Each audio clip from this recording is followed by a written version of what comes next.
To allow an app to be used in the Kids app after the time limit is over on Samsung Galaxy S24 Ultra, open Kids app, tap more icon or three vertical dot icon at the top right, and then tap parental control.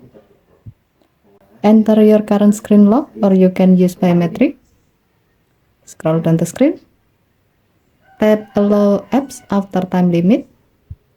If this menu is still off, tap the gray on off switch until the switch turns blue to turn it on. Here you can allow two apps to be used after the time limit is over. Tap left app. Tap the gray on off switch until the switch turns blue to turn it on. Select the required app.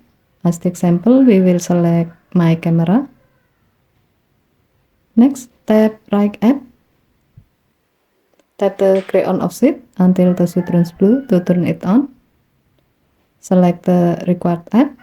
As the example, we will select my phone app.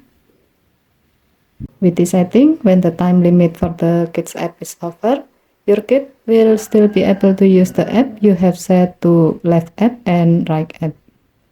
Okay, thank you for watching. Please help to like and subscribe. Have a nice day.